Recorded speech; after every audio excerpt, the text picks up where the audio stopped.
here. I hope some of you have it. If you don't have it, you can download it for free.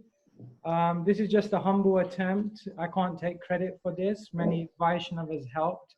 And ultimately, it's all based on Srila Prabhupada's transcendental commentaries of the Srimad Bhagavatam. And we'll be going through this book. So whatever we talk about, you can refer to it in the book. You can read ahead of time. And in that way, you'll get a lot more out of the session. The whole purpose of this course is to encourage everyone to make the Srimad Bhagavatam your life and soul. So this is our humble copy of the Srimad Bhagavatam. I don't know if any of you have ever seen this. This is a 1-volume copy of the Srimad Bhagavatam. Everything, all in one volume. So this is our life savior.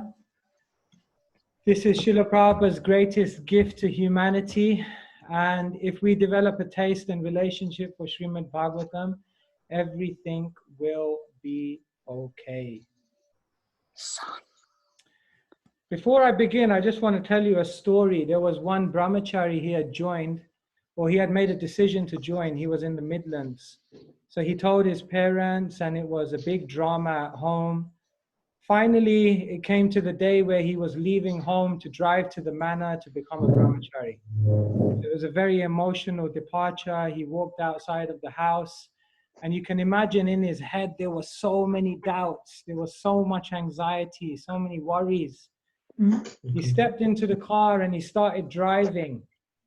He had a long drive all the way to the manor from the Midlands, a 2-hour drive. So he wasn't sure if he was going to make it because his mind was reeling with different thoughts about whether he's doing the right thing or not. As he was driving and about to approach the motorway, he did something that he had never done before, and that he says to me to this day, I've never done since. He stopped. And on the side of the road was a man, and a man with a cardboard sign saying London. He was a hitchhiker wanting to get a free ride to London. So he stopped this brahmachari to be, and he thought, I'm just going to let him in. So this hitchhiker opened the door, he stepped into the car, he sat down, and then they began driving towards London. And this brahmachari was thinking, I put him in the car, I don't even know if I'm going to make it to London with all the doubts, all the fears, all the anxiety, all the confusion about whether I'm doing the right thing or not. I don't know if I'm going to make it there. 2 minutes into the journey, the man said, by the way, where are you going to in London? He said, I'm going to Bhaktivedanta Manor, the Hare Krishna temple. This man was amazed. He said, I've just come back from India. I'm so interested in Krishna. I'm so interested in the Bhagavad Gita. And he started asking him different questions. He asked 1 question, 2 questions, 5 questions, 10 questions. The whole journey, they were just talking about Krishna. Before this brahmachari knew it, they had reached the manor, and he was more inspired than ever. All of his doubts, all of his anxieties, all of his fears he had forgot about, because for the whole journey, he was just engaged in Krishna Katha. Now, when I heard that story, it really resonated with me because I felt as though this is my life. And maybe many of you can relate to this. All of us made a journey to try to go towards Krishna. We stepped into the car of ISKCON to take us to Krishna. But still on this journey, there's so many doubts, there's so many fears, there's so many anxieties, there's so many confusions. We're in a time in the world where there's so much anxiety amongst people. The only way to deal with all of these things is to be absorbed in the transcendental vibration of Krishna Kirtan and Krishna Katha. And that's why we thought, whatever's going on in the world, whatever is happening, let's just all come down together and discuss Srimad Bhagavatam, because when we're discussing like this together, The fourth canto of the Bhagavatam says, Yatridyante katha mrishtas trishnaya prashamogata nirvedam yatra bhuteshu novego yatra kaschana. The fourth canto says, wherever discussions of Krishna are going on, at least for that time being, all the participants forget their material hankerings, forget their fears, forget their enviousness, forget everything, and are situated in a sacred space. So I was just giving a talk the other day, and just before the talk, I asked the organizer, anything you want in particular? I messaged him, and he just sent me one line back. He said, less about COVID, more about Krishna. So for this coming couple of hours, we're not going to so much focus on what's going on in the world, but we're going to try and enter into Krishna's world, Krishna's pastimes, Krishna's teachings, and we're going to hear about Krishna's devotees. Because when we hear all of that, and when our mind is absorbed in that, everything else will work out. So I'm going to share my screen. Someone has just begun sharing their screen. V. Doshi, if you can stop sharing your screen, please, Prabhuji, because while you're sharing, I can't share.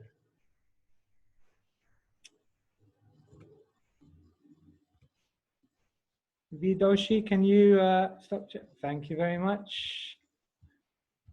Okay, so I hope you can see these slides. These are the slides we're going to be using on Srimad Bhagavatam.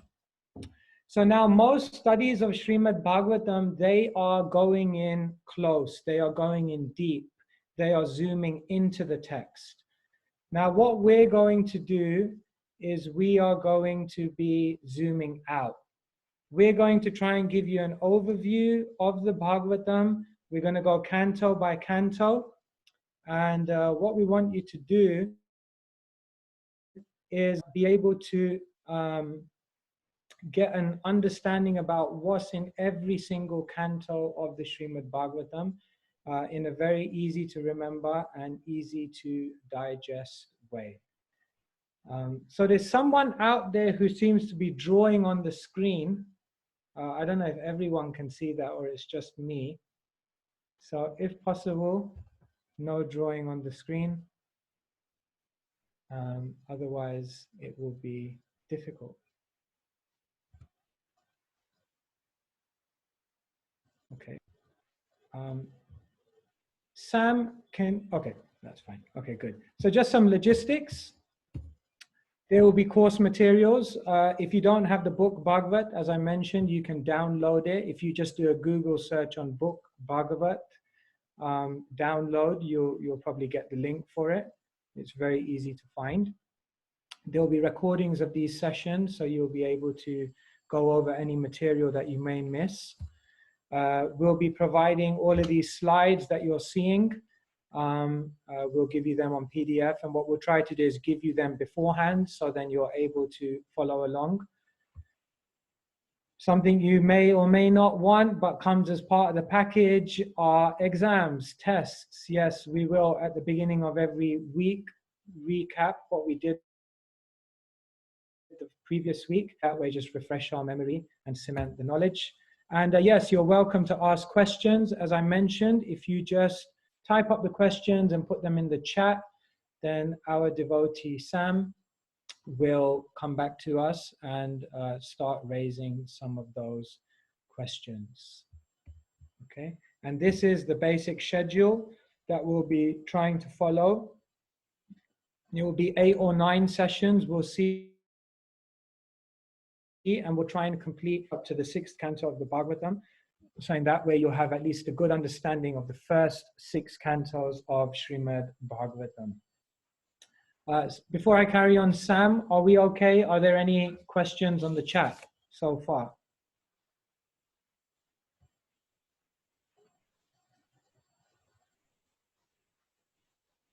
Sam, are you there? Can you hear me? Sankirtan, are you there? Can you hear me?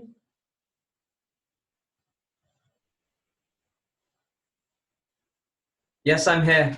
Okay. The admin had to unmute me, so it's Sankirtan. Okay, great. Can we see you? Sure. Excellent. Are there any questions so far? So far, we're okay. There's We're no okay. questions. Okay, great. I just wanted to check you're there as well. Okay, wonderful. Yeah. Great. So we'll carry on. This is Sanatan Goswami. Sanatan Goswami is one of the greatest Vaishnavas within our lineage. This is his beautiful deity, Madan Mohan. You can go and see this deity today. Sanatan Goswami was someone who was completely absorbed in Srimad Bhagavatam. He came to the point where he was working in the Muslim occupational government, but he was calling in sick. Oh, I got a stomachache. Oh, I got a headache. I can't come into work. When actually what he was doing is for 12, 14 hours with Pandits and Brahmanas and Vaishnavas of spotless character, they were together discussing all of the wonderful narrations of Srimad Bhagavatam back at home. So this is the success of life. If at the end of this course, you feel like you just want to call in sick to work every single day because you want to spend 12 hours a day at home reading Srimad Bhagavatam, mission accomplished.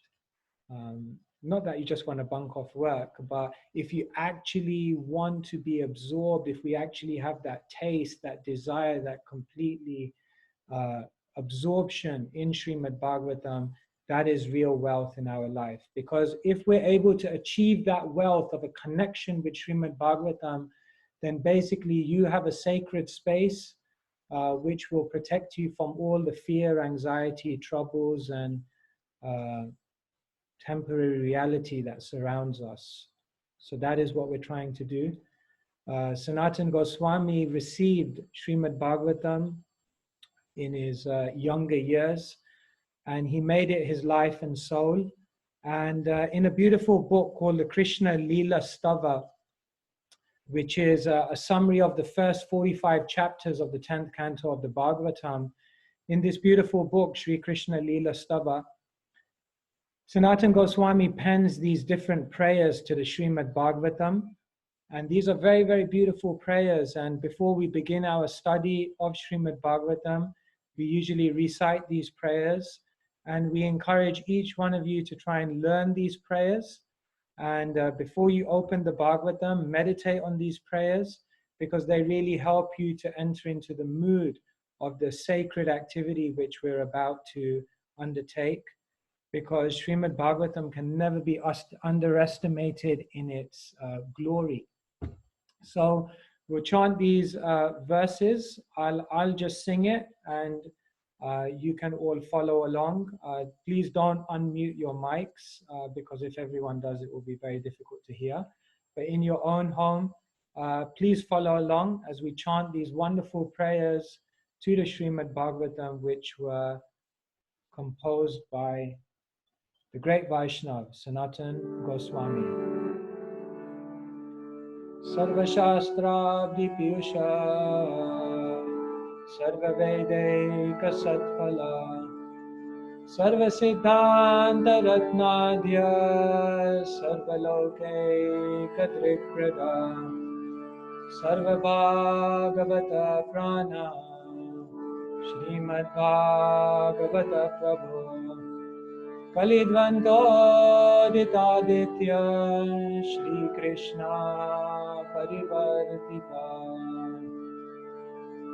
Paramananda Pathaya Premavarshakshirayate Sarvada Sarvasevyaya Shri Krishnaya Namostute Madekabandho Matsangi Madguru Manmahadana Manishtaraka Madbhagya Madananda Namostute Asadu Sadhu Tadaye Natinicho Chataraka Anamancha Kadachin Mam Trimnarit Kantayo Spura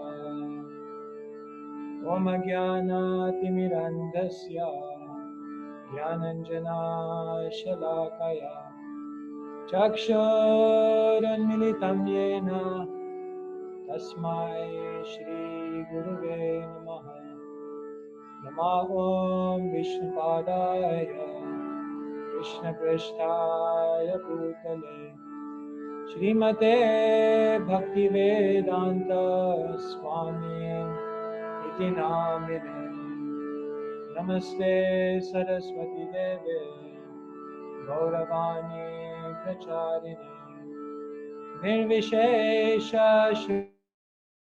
Shunyavadi Chatya Deshatarine Shri Krishna Chaitanya Prabhu Nityananda Shri Advaita Gadadhara Shri Vaishadi Gaura Bhaktivinoda Hare Krishna Krishna Krishna Hare Hare Hare Rama Rama Rama Hare Hare. Grantaraj Srimad Bhagavatam ki jai, Srila Prabhupada ki jai.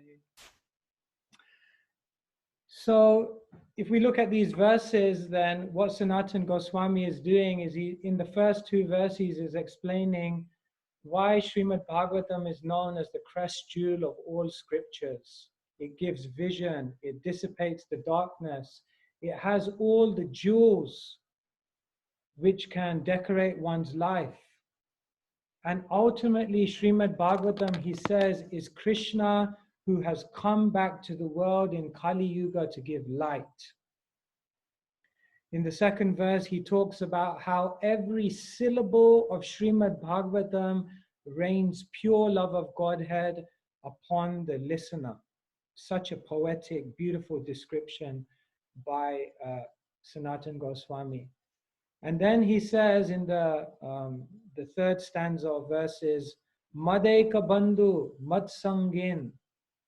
The Bhagavatam is my only friend, and the Bhagavatam is my constant companion. As we observe, what will happen in life is that everything in our life will change. The people that surround us will change. The place where we're situated will most likely change. Our life situation, the things that we're doing will likely change. Even our body will change. See, I'm losing my hair, you can see. Sometimes people tell me like, Sutapa, you look tired. And then the next day, someone else comes to me and says, Sutapa, you look tired. And then the next day I think, I better get extra sleep because people keep telling me I look tired. And then the day after I've had enough sleep, someone comes to me and says, Sutapa, you look tired. And then I realize I'm just getting old. It's not tiredness. I'm just getting old. The body is aging. So everything changes. I went to Copeland Community School, and for many years I thought I'm going to go back there. I'm going to go back and relive all those memories where I opened my exam results, where I had my first fight with another school kid, where I won the sports day. Bring back so many memories, get into an introspective mood about how my life has progressed. And then one day I drove past my old school and the whole thing was bulldozed. The whole school was bulldozed. And when I saw it, my heart sank because I thought that was a museum of memories for me, all just gone. So that's the nature of the world we're living in, that everything is changing. Change is unstoppable, is unpredictable, and is uncontrollable. No one can say, I don't know, maybe I want it to happen or maybe I don't want it to change. No, it will change. It's unstoppable. Someone will say, well, maybe I can choose when it changes. No, it's unpredictable. Anything could change at any moment. So it's like, I can choose certain things to change and certain things to not. No, it's uncontrollable. The things that change, you don't have control over what will change. Anything could change. So what's the permanent anchor in a world of constant change. The only permanent anchor is Srimad Bhagavatam if you carry it as your constant companion. And therefore, Sanatan Goswami says, Madaika Bandhu, Mat Sangin, that through the Bhagavatam, you see, this Bhagavatam, we have to see that everything we're going through in life is answered in Bhagavatam. If you want to decode what's happening to you and understand how to respond to it, everything is explained in Bhagavatam. Someone may say, I'm going through a difficult time, someone passed away. Then go to the 6th canto of Bhagavatam and hear about Chitraketu, whose beloved son, who he received after many, many years, died prematurely. And see how Angira Rishi and Narad Muni advised him. Someone may say, no, I've been treated unfairly. How should I respond to it? Well, then just go to the 1st canto of Bhagavatam and hear about how Parikshit responded when he was unfairly cursed by the Brahmin boy Shringi. Someone may say, no, I made a mistake in my life. No problem. Go to the 5th canto of the Bhagavatam and hear about Bharat Maharaj, who made a big mistake.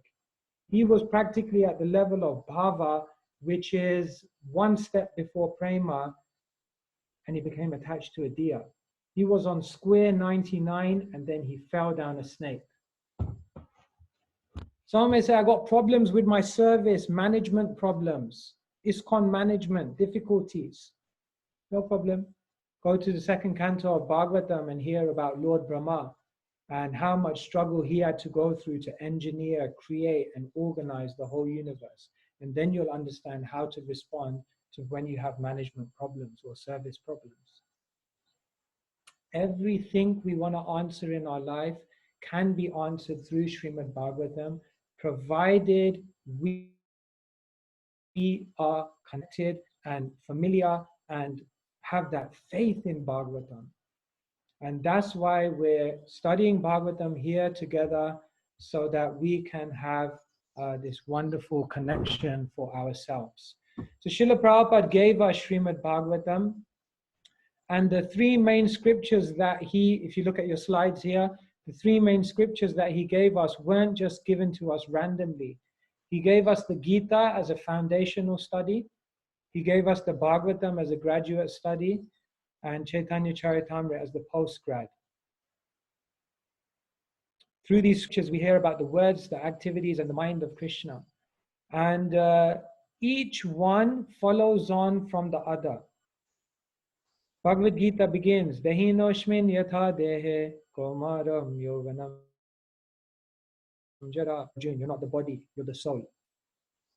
And then what does he end? Bhagavad Gita, Sarva Dharman Parityaja Mamekam Saranam Vraja. So he takes him from that initial understanding and brings him to the point that you must surrender. You must give up all varieties of religion and surrender. So where does Bhagavatam begin? Dharma projita ketavotra paramo nirmatsaranam satam. Bhagavatam throws away all cheating religion. Just as Krishna says in the Gita, throw it. Sarva dharman parityaja. So Bhagavatam begins. This book is throwing away all ritualistic, mundane, materialistically motivated religion. And it ends in the final verse of Bhagavatam, Nama Sankirtanam Yasya Sarva Papa Pranashanam. Bhagavatam concludes by saying that Nam Sankirtan, chanting of Krishna's names, that's the way you're going to relieve yourself of all the inebrities of Kali Yuga. So then where does Chaitanya Charitamrita begin? Apaniya Chari Bhakti Korila Prachar. Chaitanya Mahaprabhu comes and says, by my own example, I will come and I will teach how to practice bhakti. Specifically, I'll teach how to chant the holy name. And how does Chaitanya Charitamrita end? Mahaprabhu says, Japite Japite Mantra Korila Pagal. I'm chanting this mantra again and again, and I'm becoming completely mad. Madly intoxicated, madly enchanted, madly absorbed in love for Krishna. So this is the journey that we're going on. The journey begins by sitting in a classroom or opening one of Prabhupada's books and learning. You're not the body, you're the soul. And then the journey ends when we fall madly in love with Krishna, such that there's no capacity within our mind to entertain any material thoughts, because every ounce of our existence has become absorbed and invested in Krishna consciousness. So therefore, when Prabhupada translated these books, it was very purposeful, and it was very logical, and it was very strategic, because Srila Prabhupada was Krishna's own man, who was able to come here to give us exactly what we needed. So this is the first canto of Srimad Bhagavatam that we're studying. And before I begin, there is someone out there who seems to be drawing on the screen. Maybe you're drawing on your own screen, but many of us can see that drawing on our. So if you could, if there are kids, maybe this is kind of things that maybe kids may be doing. If you could ask them to not draw on the device, that would be good. Thank you. Hare Krishna. We love kids. First canto of Srimad Bhagavatam. So what we've done for every canto of the Bhagavatam is we have put together an acronym, and this acronym basically gives you like the theme of the canto, but every letter of the acronym will basically guide you as to what the main sections within that canto are. And in this way, if anyone ever asks you what's in Canto 1, you can remember the acronym SLAP, and that acronym will basically give you the key to understanding what that canto is about and all the different parts of that canto and content that it describes. So we will begin today with Canto 1, and before I begin, I have to request your permission and blessings that we can discuss something about Srimad Bhagavatam, because Krishnadas Kaviraj Goswami says, Akash Ananta Tate Yaichi Pakshigan Yada Yata Shakti Tate Kara Arohan. He says, Akash Ananta, the sky is unlimited. Tate Yaicha Pakshigan, and I'm just like a small bird.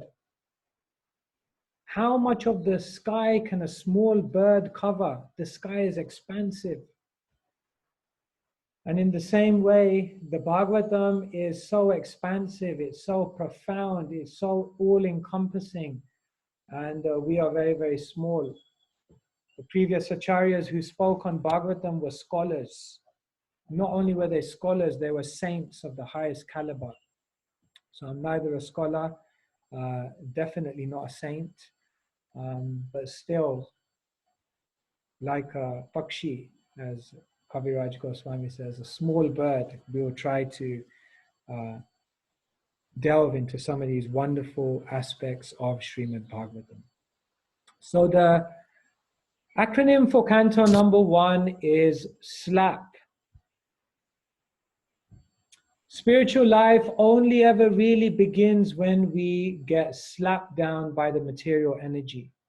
Most of us, by our own volition, by our own determination, by our own desire in and of itself, we won't be able to generate enough momentum in our spiritual life to go forward.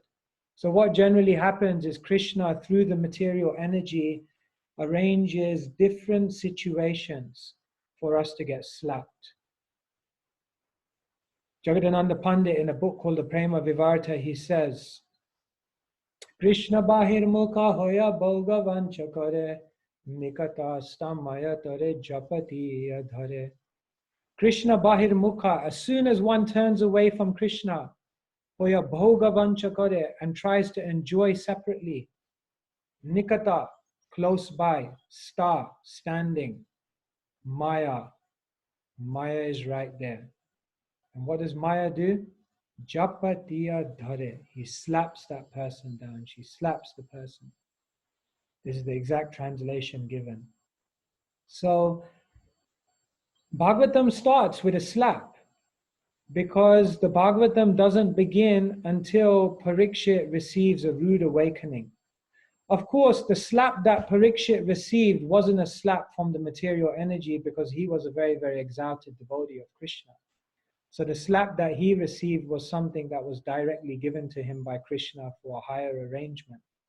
But the point is being made that just as Parikshit had to go through a very, very difficult situation to come to the point of wanting to actually understand Srimad Bhagavatam, we can only really understand Srimad Bhagavatam when we have a similar desperation. And therefore, actually Prabhupada said once, the job of Maya and the job of Krishna are the same. Krishna is like a loving father who reaches out his hands and asks you to come towards him. And Maya is like the person who goes behind you and gives you a good kick to go in that direction. Ultimately, both are going in the same direction. One is a nicer way, one is a more harsh way. So Maya is sometimes like that, very harsh, very strong. So different things happen to us in life which slap us. And these things actually help us to realize that this is not our true home, that we have to go somewhere else. So what I'm going to do with you is just, I want to share with you the 10 topics of the Bhagavatam just in this context. So I hope you'll be able to see this. I'm now bringing up a whiteboard, which I hope you can see. Sam, can you see that whiteboard?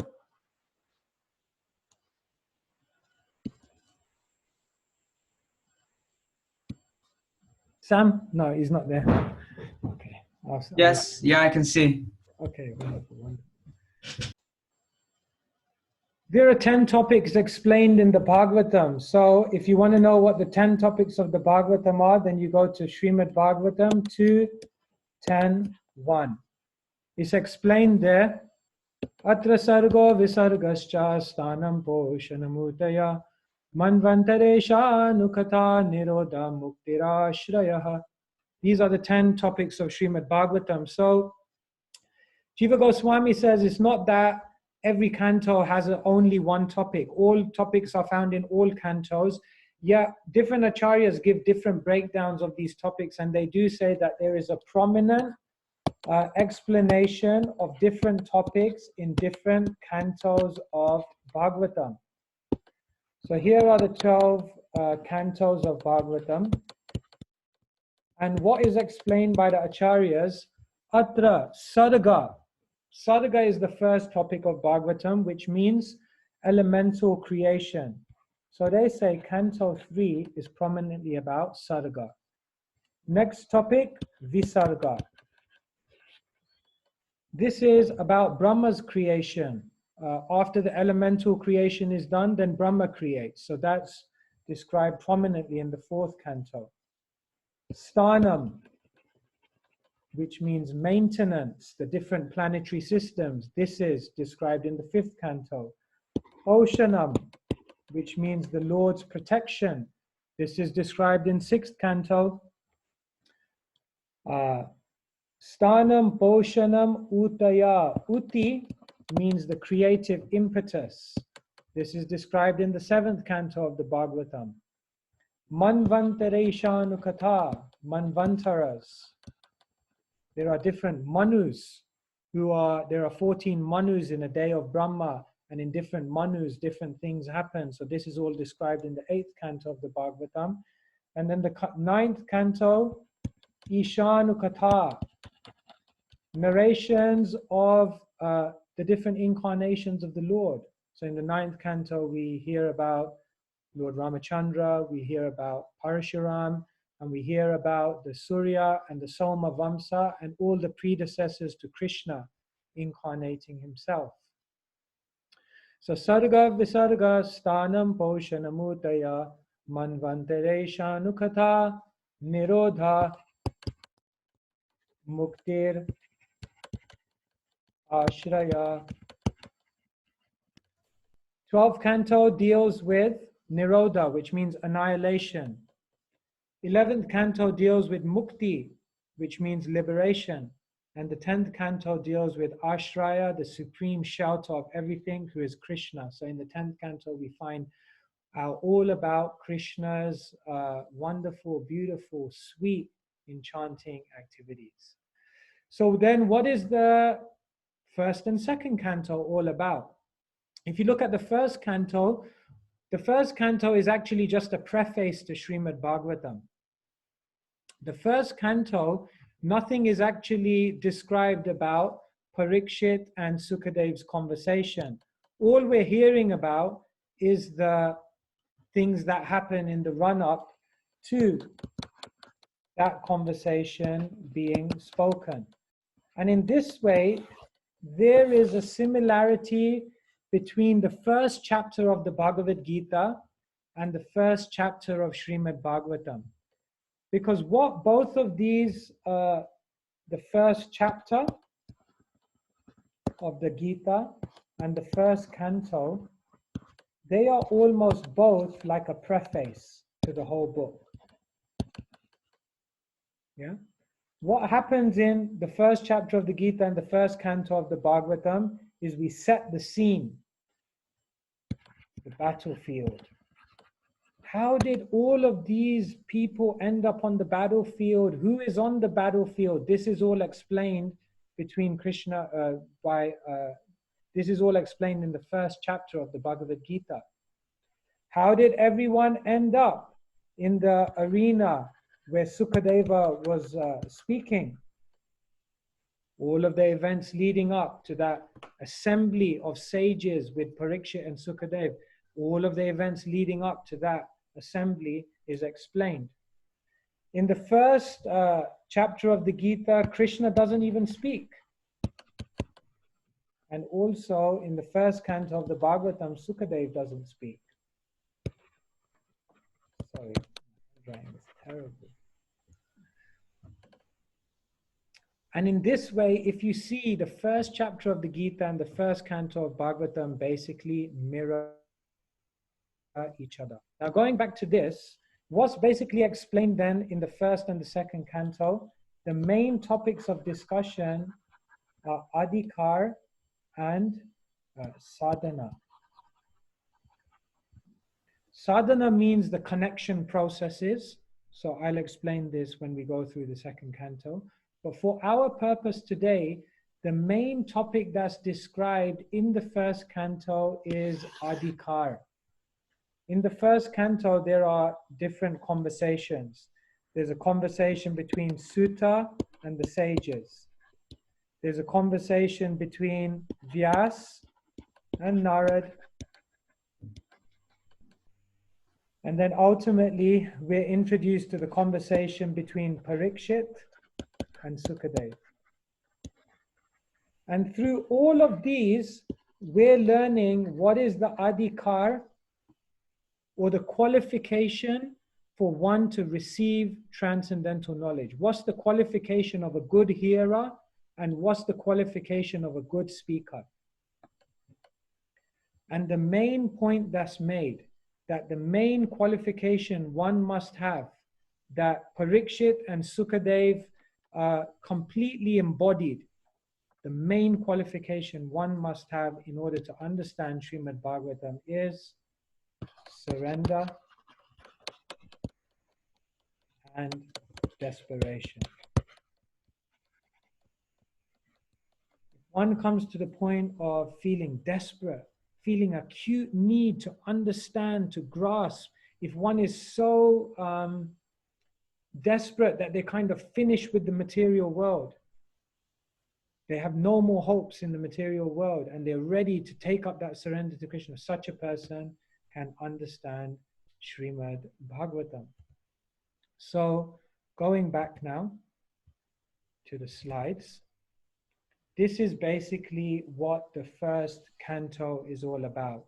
We're going to hear about how Parikshit got a slap, and that slap caused him to come to a very great sense of desperation and surrender to Krishna, that then opened up the doors for this dialogue to take place.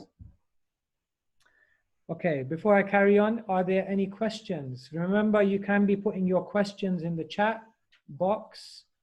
So I'll ask Sam if there are any questions yet. Yes, we have one question Okay. from Dhruva Shah, Prabhu. He's asking, should we try to be attached to all the scriptures, the CC, Prabhupada's Lilamrita, or is there a special desire to become attached to Srimad Bhagavatam? Srimad Bhagavatam is a book, but Srimad Bhagavatam also means more widely narrations of the Lord and his devotees. So you see, we may think this right here is Srimad Bhagavatam, and of course it is Srimad Bhagavatam. In a wider context, anything that contains the narrations and glories of the Supreme Personality of Godhead is also Bhagavatam. So therefore, Chaitanya Charitamrita is also Bhagavatam. Bhagavad Gita is also Bhagavatam because it's narrations of Krishna, Krishna's devotees, and Krishna's teachings. So ultimately, we have to become attached to Krishna's teachings and his narrations. That's the main thing. But yeah, Srimad Bhagavatam as a book, the 18,000 verses, is especially powerful because, as we'll learn later on, Krishna Svadham Upagate Dharma Gnana Divisaha Kalau Nasta Drisham Esha Puranarko Tunodita. Srimad Bhagavatam is specifically given to the people of Kali Yuga in order to dissipate the darkness of this age. So there is definitely a very powerful gift that's available in Srimad Bhagavatam. Yet one can become attached to any of Srila Prabhupada's books, and that is also Bhagavatam. So both are fine. Become attached to Srila Prabhupada's books. That's the main thing. There's another question just come in from Harika Devi Dasi. And she's asking, how do we develop this sense of surrender when we're so unqualified? How do we make Srimad Bhagavatam our life and soul? Therefore, there are different ways of learning. You see, one may become surrendered, one may become desperate just by hearing. That's the first class person. They hear the words of Bhagavatam and they realize this is urgent. This is the real meaning. This is the real purpose of life. And just by hearing, they're able to develop that desperation. But frankly, how many of us are like that, you know? We, even when we hear, most of the time we may even fall asleep. What to become about being desperate. So then it said the second class person becomes desperate by seeing. You turn on the TV, you look at what's going on in the world. Just look at what's going on in the world now. Maybe that can bring about some desperation, kind of think like, this is not a nice place. I don't want to come back here again. So just by seeing the world, you can develop desperation. But the problem is we see so many things and then again, next day we forget. Or when this phase of the struggle of material existence is over, then we think actually life is okay. So then Prabhupada says the third class of person becomes desperate. They learn the realities of life, the harsh realities, by the school of hard knocks, by experience. So then Krishna will arrange for us to be slapped. Krishna will arrange that. Because frankly, for most of us, unless we receive a slap, how are we going to really develop that desperation? Therefore, Krishna makes arrangements. And the devotee who is tuned in, when they're facing struggles, when they're facing the slap from Krishna, if they're tuned in, they'll be able to see this is Krishna's mercy. Therefore, when Parikshit got cursed by the Brahmin boy, he said, today Krishna came to me. Krishna came to me today, but he came in a different form. He came in the form of a curse of a Brahmin boy. And I will embrace that curse. And in this way, I will get back to Krishna, re-establish my connection with Krishna. So yes. Anything else, Sam, or are we moving on? We can move on if you like. There is one more that came through. Okay, we'll take one more and then we'll move on.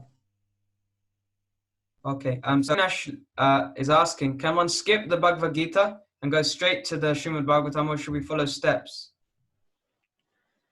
You see, if you go in steps, you'll appreciate more. So you see, if you start learning graduate literature before, or reading graduate literature before you've done the prior studies, then you may grasp something. You might find something interesting, but you may not be able to understand everything fully.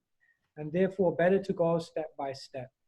So first Gita, then Bhagavatam, then CC, like that. So better to go step by step. But of course, if you have some special attraction, it's not that it's forbidden to read any part of the CC before you've read the whole Bhagavatam. No, not like that. But our study should ideally be systematic. Okay, I'm moving on. It's 3:50, and I'm already behind schedule. So this is the breakdown of the first canto of Srimad Bhagavatam. S stands for Srimad Bhagavatam. The S in slap stands for Srimad Bhagavatam because the beginning 6 chapters of the first canto are dealing with what is the Bhagavatam, what are the contents, who spoke it, why was it spoken, and we hear about all the background glories of Srimad Bhagavatam. And therefore, these first 6 chapters of the first canto, you can remember by S stands for Srimad Bhagavatam. What is the goal of Bhagavatam? Srimad Bhagavatam Pramanamamalam Prema Pumartho Mahan. The goal of Srimad, help the living entity awaken their love for Krishna. And therefore, in the next 5 chapters, from 7 to 11, we get some glimpses of the devotees who have amazing love for Krishna. We're going to hear about the love of Arjun, the love of Uttara, the love of Bhishma Dev, the love of Kunti, the love of the residents of Hastinapur. All of these personalities will get an insight into the love that they embody. And if one loves Krishna, then what happens? At the end of life, they attain the absolute. So in the 4 chapters, 12 to 15, we hear about all the devotees who are absorbed in Krishna and therefore at the end of life went back to Krishna, Pandava back to Godhead, Subhadra, Kunti, all of these devotees back to Godhead, Draupadi. And then in the final 4 chapters, 16 to 19, we're going to hear about Parikshit being punished, because these chapters will deal with the events which lead up to Parikshit being punished. And then at the end of the first canto, Parikshit makes that journey to the Ganga, where there he then meets the great sage Sukadeva Goswami. And in the second canto of Bhagavatam, that's when their conversation actually begins. So the end of the first canto, we hear about how he ultimately got cursed and ended up speaking to Sukadeva Goswami. So let's deal with this first section of Srimad Bhagavatam. The first 7 chapters, these first chapters, 6 chapters, deal with the uniqueness, background, contents, and purpose of Srimad Bhagavatam. Okay. So, yes, let me go through this first. So these are just some prior points for you to understand. Srimad Bhagavatam is a book, it's 18,000 verses, but Srimad Bhagavatam in a wider sense is beautiful descriptions of the Supreme Personality of Godhead. So Bhagavatam is more than a book. It's more than a book of 18,000 verses, because Bhagavatam was spoken on many different occasions. Bhagavatam was spoken by Krishna to Brahma at the onset of creation. And at that time, Krishna spoke Bhagavatam in just 4 verses. That was also the Bhagavatam. And that same Bhagavatam was then discussed between many different personalities over history, some longer narrations, some shorter, but all ultimately were classified as Srimad Bhagavatam. So there was one historic recital of the Srimad Bhagavatam, which took place between Sukadev and Parikshit. And this recital was heard by someone called Sutta Goswami. Sutta, another name for Sutta Goswami is Ugra Shrava. Shrava means to hear, and Ugra means voracious. So Sutta Goswami was a voracious hearer. He couldn't get enough of hearing about Krishna and his pastimes. And so when Sukadeva and Parikshit were reciting Bhagavatam, Sutta Goswami was there. He heard it, he grasped it, he fully assimilated it. And then that Sutta Goswami in the forest of Naimisharanya recited that same conversation to 80,000 sages who had assembled there to perform a sacrifice for the well-being of the entire universe. And then when Vyasadeva wanted to document Srimad Bhagavatam for the rest of the generations, when he wanted to write it down so that it would remain in Kali Yuga for generations to come, the conversation, the recital that he chose to document was the recital between Sutta and the sages. So when you open Srimad Bhagavatam and when you're reading Srimad Bhagavatam, basically what you're hearing, what you're reading is the conversation here in this picture between Sutta Goswami and all the sages of Naimisharanya. And in that conversation, Sutta will quote the conversation between Sukadeva and Parikshit. And Sukadeva and Parikshit, in their conversation, they may have quoted many other conversations. And therefore, in Bhagavatam, you will find conversation in conversation in conversation. But the main point to realize is the Bhagavatam that we're reading is the recital between Sutta Goswami and the sages of Naimisharanya. Okay? So this is how Bhagavatam is basically beginning. In the first chapter, there's a general glorification of Bhagavatam.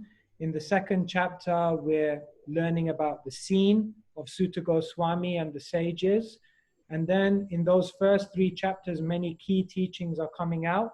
And then in the 3 chapters, 4 to 6, we're learning about the history of Bhagavatam and how it was actually documented by Vyasadeva. So this is how the first 3 verses of the Srimad Bhagavatam are basically like invocation prayers. So the first verse defines the absolute truth. The second verse of Bhagavatam is basically glorifying Srimad Bhagavatam. And the third verse of Srimad Bhagavatam is basically inviting everyone to come and relish Bhagavatam. So these 3 verses are written by Vyasadeva. They're invocatory verses of prayer, introducing the personality of Godhead, Supreme Person, introducing Bhagavatam, and inviting everyone to relish. So the first verse, many of you may know it. Janmadya Shayatan Vayaditaratas Charteshva Vigyasvarat Tene Brahmaridaya Adikavaye Muyanti Yat Suraya. So in this verse, Vyasadeva is explaining that the Supreme Personality of Godhead, Om Namo Bhagavate Vasudevaya, I offer my respectful obeisances unto him. He is that person from whom everything emanates. And like this in the verse, he goes through many details which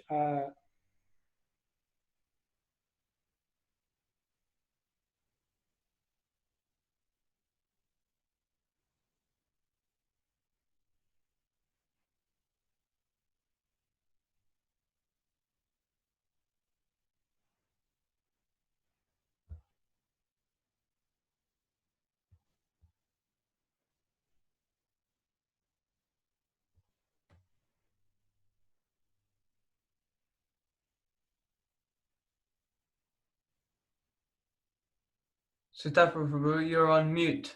Oh,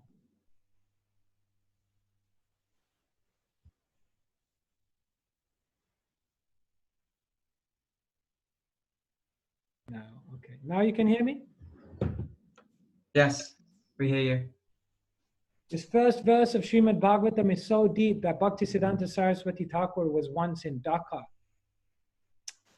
He spoke for 10.5 hours every single day for 3 months non-stop just on the first verse of Bhagavatam. After speaking on one verse for 3 months, 10 hours a day, he said to everyone, I could say more, but you won't be able to understand it. That's how deep these verses are. So the first verse defines the absolute truth. The second verse, Dharma projitake tavota paramo nirmatsaranam satam vedyam vastavamatra vastu shivadam tapatrayan mulanam. This verse is basically explaining why Bhagavatam is so amazing. The first thing is it gives the highest truth. It throws away all material religion. So much of religion is materialistically motivated about how to live a comfortable life now, how to be prosperous, how to achieve all your goals, how to be successful, how to have good health, and how to earn lots of money. Bhagavatam throws all of that out and says all of that is temporary, inconsequential, sukham hitucham. It's just so small, we don't even worry about all of those material types of happiness. Now we're going to give you the highest thing, love for Krishna. But it can only be understood by someone who's non-envious. Bhagavatam is not understood by a great intellect. Bhagavatam is understood by someone who's actually humble, by someone who has a pure heart, and one who has sincere desperation and is no longer envious, trying to be the center of attention. Bhagavatam distinguishes reality from illusion. It uproots the three miseries, and it was compiled by Vyas in his maturity. Vyas was the most prolific writer in the history of the universe. And when Vyas reached his literary apex, when he got to the point where he was fully mature in his realization of transcendence, at that time he compiled Bhagavatam. So you can understand the quality of Bhagavatam. The most prolific writer in the history of the universe at the height of his transcendental realization wrote the Bhagavatam. So then you can understand why it's so amazing. It's sufficient in itself for God realization. You don't require anything else. You just read this one book, it's enough. Everything is within it. And if you read it with a sincere heart, then the Supreme Lord is invited within your heart. Now one may say, but Krishna is already in my heart. That's what Bhagavad Gita says. Ishvara sarva bhutanam hridaya sarjuna tistati. Yes, Krishna is in your heart. Krishna is in my heart. Krishna is in our heart. But we've been ignoring him for so many lifetimes. Therefore, practically Krishna is in your heart, but you have no reciprocation with him. So as soon as you culture this knowledge, this beautiful bhakti given in Bhagavatam, then Krishna becomes active. You can actually relate with Krishna in your heart, because then you've invited him into a transcendental exchange. And it's the Galitam Phalam, the mature fruit of the tree of Vedic knowledge. So these are the glorifications given at the onset of Srimad Bhagavatam. So these are the conversations, as I mentioned. The conversation documented by Vyasadeva is the conversation between Suta Goswami and Shaunaka. And they relate the conversation between Sukadeva and Parikshit, and many, many other conversations that were related by Sukadeva and Parikshit are then subsequently described in Srimad Bhagavatam. So this is basically the hierarchy of the conversational flow of Srimad Bhagavatam. So if you're looking at this and if you're unfamiliar with it and it feels a little confusing, don't worry. You just have to hear this again and again, and gradually it will sink in. The main thing to understand for now, Bhagavatam that we're reading is the conversation between Sutta and Shaunaka Rishi. So this is the scene in Naimisharanya. Naimisharanya is a beautiful place. You can go there today. You see all these amazing sages. They were so noble. They wanted to do something great for the world. And they wanted to know what's the greatest thing we can do for the world. Kali Yuga is approaching. Terrible times, dark times are approaching. What shall we do? So what these sages decided to do is perform a sacrifice. So they went to Lord Brahma, the creator of the universe, and they said, we want to perform a sacrifice for the welfare of the entire universe. Where shall we do it? So Brahma threw down a chakra into the material world. And that chakra landed at Naimisharanya. You can go to that place today. It's called Chakra Tirtha. And Brahma said, go to this place where my chakra has landed. This place is considered the center of the universe. And any religious sacrifice that's performed there has incredible potency and power. So all the sages went to Naimisharanya to basically begin performing that sacrifice. So they started doing yagyas and so many different things. All of these 80,000 sages. The head of the sages was someone called Shaunak Rishi, an incredibly astute personality. As they were performing their yagyas, they weren't sure, like, is this the best thing? Maybe there's something more. Maybe we need to be more informed in transcendental knowledge to know whether we're doing the right thing or not. At that time, Sutta Goswami appeared.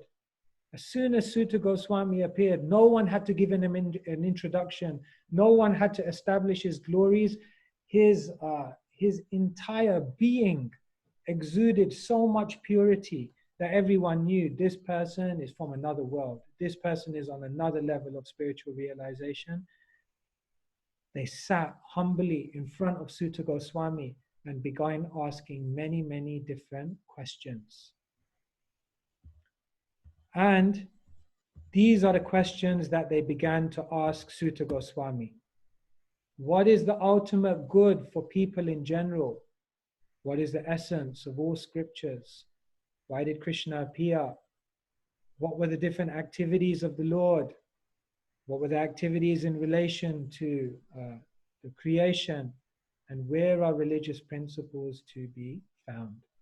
So in your own time, you can go deeper into these questions, but these were profound questions. The first question, what is the ultimate good for people in general? They asked. When Sutta Goswami heard their questions, he said, Munayo saduprishtoham bhavad birloka mangalam yatkrita Krishna samprasno yenatma suprasidati.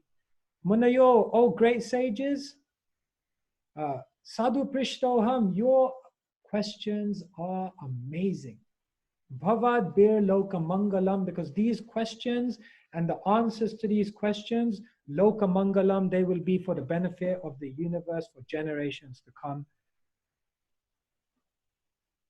Yainatma Suprasidati, because the answers to these questions can actually satisfy the soul. So, Sutta was amazed by their questions. He was so appreciative of the quality of their questions. And he began to answer. So when they asked, what is the ultimate good for people in general? Sutta Goswami replied, Save pumsham paro dharmo yuto bhakti radok sajay ahaituki apratihata yayatma suprasidati. If people learn Paro dharmo, that their ultimate occupation, yato bhaktir adoksaja, is to render bhakti to Krishna, adoksaja, the infallible one. But not just render bhakti ahaituki apratihata, render bhakti which is uninterrupted and unmotivated. Yayatma suprasidati, they will feel an incredible satisfaction within their hearts. This is the best thing you can do in your life, And this is the best thing you can teach for everyone, because nothing else will satiate the heart. So like this, Sutta just began giving these amazing answers. And this is all documented in the first 3 chapters of Srimad Bhagavatam. Yeah, so you're seeing the flow. When you open Bhagavatam, the first 3 verses are penned by Vyasadeva as invocatory verses.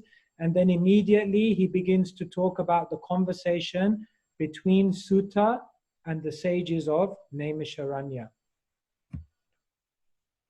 This verse given by Sutta Goswami is known as the Paribhasa Sutra. This is considered the most important verse in Srimad Bhagavatam. This is considered the emperor verse. Everything within Bhagavatam is meant to establish this one point: Krishna's tu Bhagavan Swayam. That Krishna is the original supreme personality of Godhead, the cause of all causes, and the source of everything. And everything that you read in Bhagavatam is meant to point and establish this fact within the heart of the reader. So this is known as the Paribhasa Sutra. Okay, I'm just going to go on for 5 more minutes and then we'll take questions. So when Sutta Goswami is answering the sages of Naimisharanya, he begins to talk about the importance of hearing, why hearing is such a powerful anga of devotional service.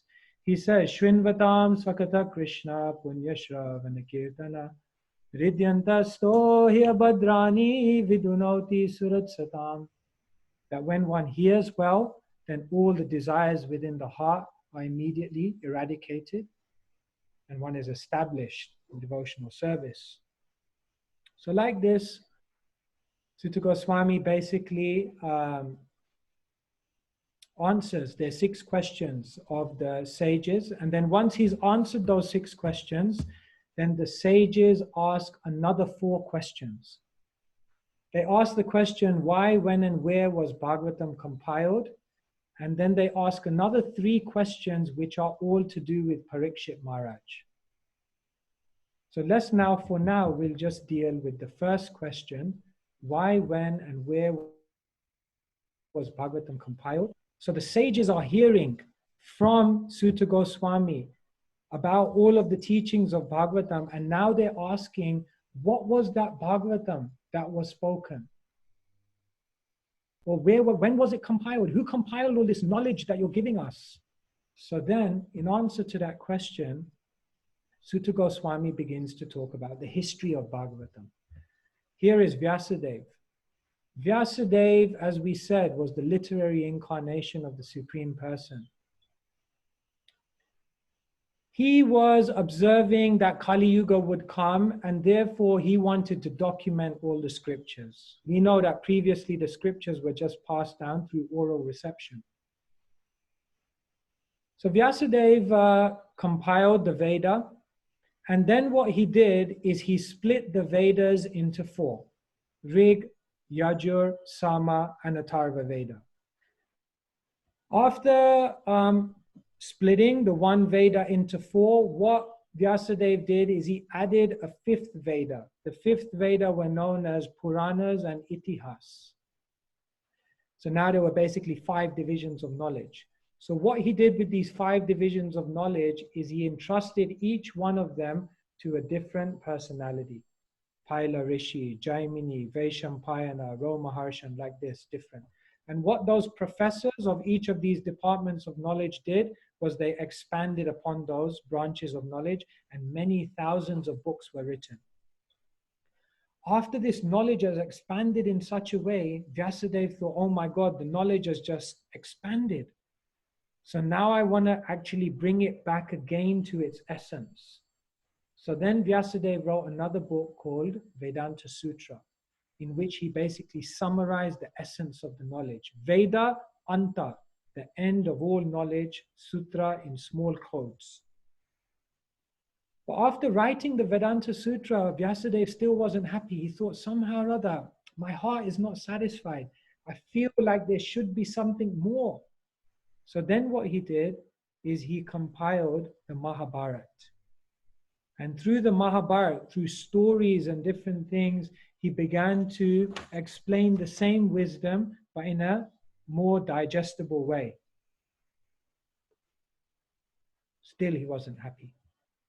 Still, he felt something's missing. I still haven't done my job perfectly for the people of Kali Yuga. And at that time, when he was still feeling unhappy, Narad Muni came to his hermitage. Narad Muni began a conversation with him. Vyasadeva revealed his dissatisfaction.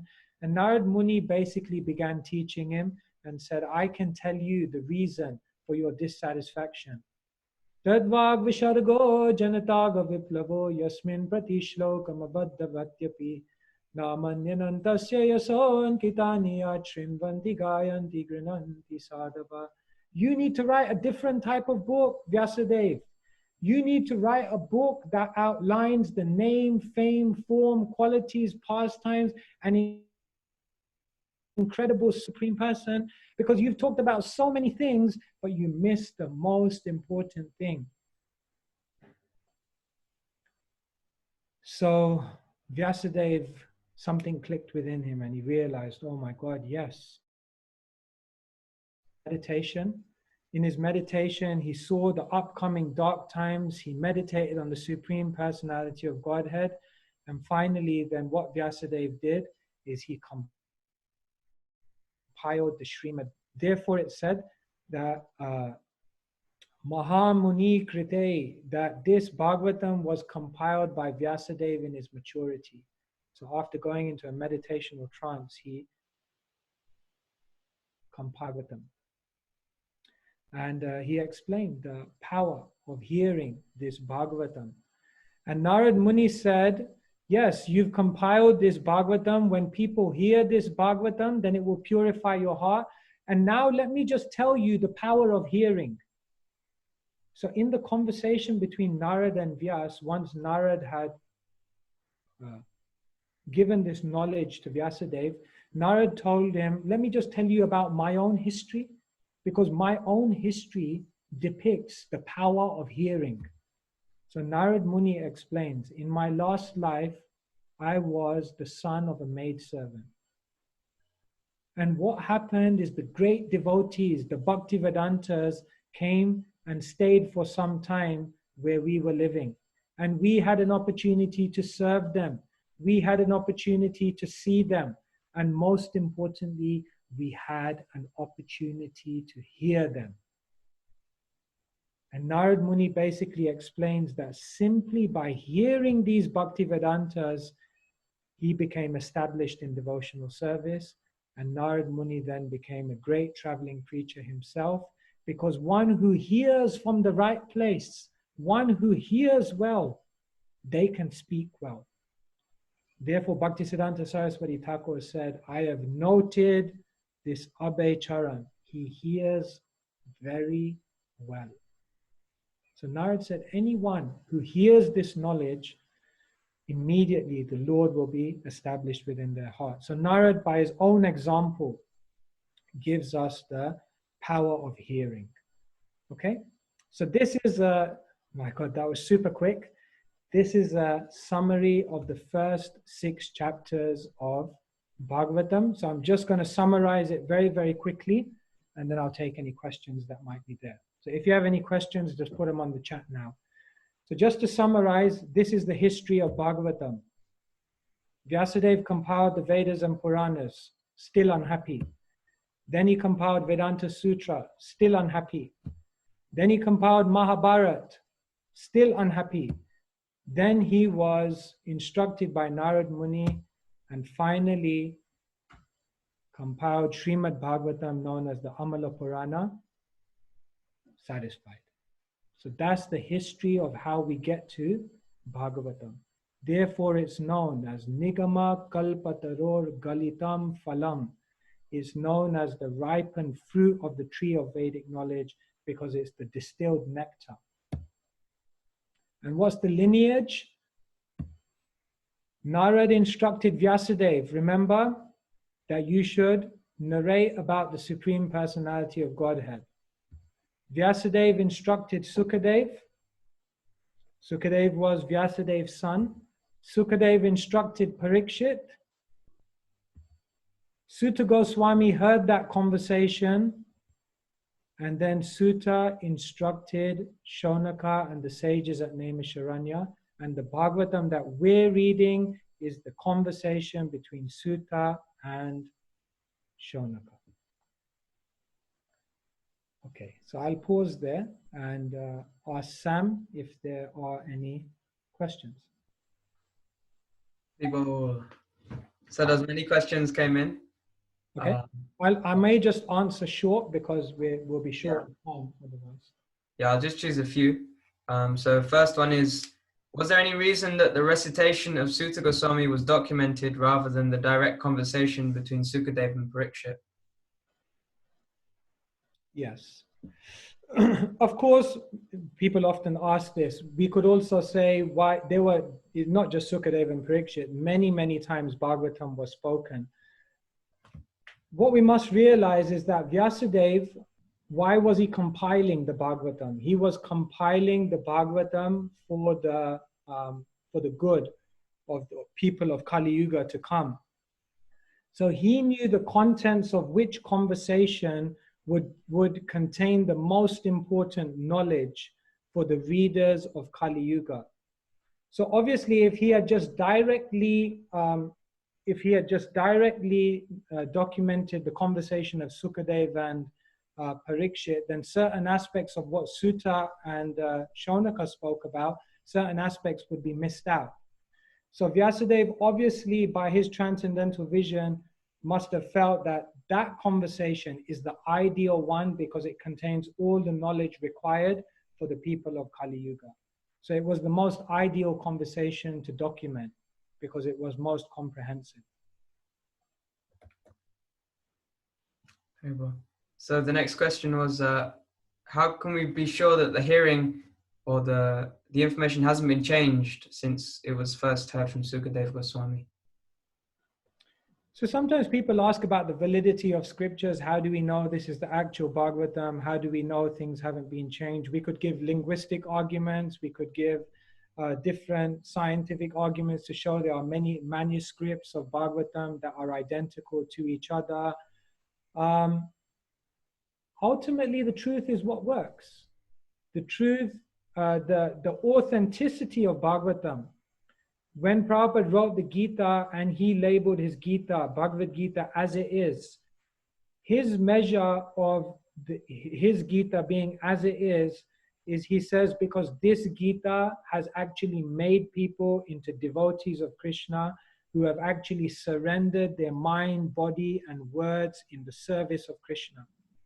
So just by reading Prabhupada's Bhagavatam, because people by just simply reading that Bhagavatam have been able to give up everything and live beautiful lives of bhakti in dedication to Krishna, proves that it's authentic.